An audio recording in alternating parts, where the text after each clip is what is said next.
Hey gamers, if you're looking for a gorgeous two-player Logic game, then you want to check out Logic and Lore. Let's take a look at how this game plays.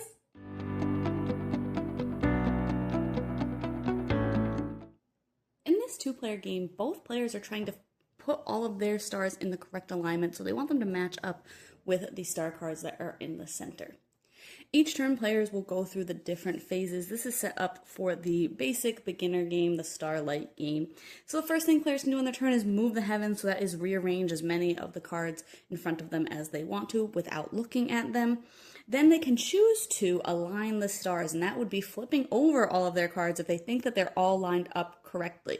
If they are lined up correctly, that player will win, but if they are not, then the other player will win. So that is something we're only going to do later in the game when you are sure that everything is in the correct order. Then they will choose focus, so they will pick two of their face down cards and show them to the other player. So my opponent might show me these cards here, and then they can run through the list of questions that are in front of us to ask about these cards. They have to ask them in order, but they can skip any questions that they want. So they might not ask about alignment and skip right to neighbors, but then they can never go back to ask about alignment. But in this case, we'll say that they did ask about alignment, and I would tell them that their 2 card is aligned, so they would flip that over. And that is all the information that they get. Anytime that you get a yes or you get something that's flipped over, then they will stop asking the questions and just go to the next player. In this case, let's say that I had flipped these 2 cards over. Of course, I wouldn't be able to see them, but I would be asking, I'm going to skip alignment. I would ask if they're neighbors, and I get a no. I would ask if they are symmetrical, meaning that they add up to 10, and I get a no. And then I would go to which one of them is greater, so my opponent would point to this one and tell me that one is greater. And then I can mark that by taking notes, or maybe I might just put these 2 matching tokens on here to say this one is greater than this one. And then the last step of every turn is to, again, move the heavens, move any cards that you feel you want to rearrange at all. So on that first turn, my opponent might have rearranged this card somewhere else because they do know that it's not a 1 since I didn't tell them it was aligned. Players will go back and forth, moving their cards around, asking those questions, until, like I said, somebody wants to align the stars, flip them all over and say, I think I have them all in the correct order, and determine if they win or lose. Again, that is the basic version. There is a Star Bright version where you're going to flip over all of these cards, and they have different questions on them. More questions are available, and players will know which questions they are allowed to ask by putting their player pieces on those, and they'll get them taken off if they get things correctly aligned.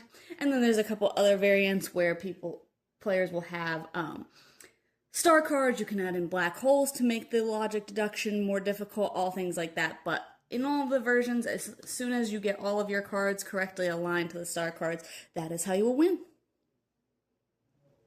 I've been pretty hit and miss with Logic games. I did really enjoy this, at least in my first couple of plays. I thought that it was a neat approach to things, how you could ask the different questions. There's a lot of different ways to play, which I liked.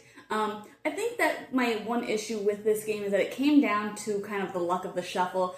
In a lot of Logic games that I played before, both players or all players are trying to solve for the same thing. And so there is one correct answer in this. Because you're just shuffling your cards and putting them out, you could end up with a really lucky shuffle where 3 or 4 of your cards are actually aligned from the very beginning, and if you show your opponent those cards, they're going to say, yes, they're aligned, and then you have so much more information and so much less variance to work with because some of your cards are already good to go.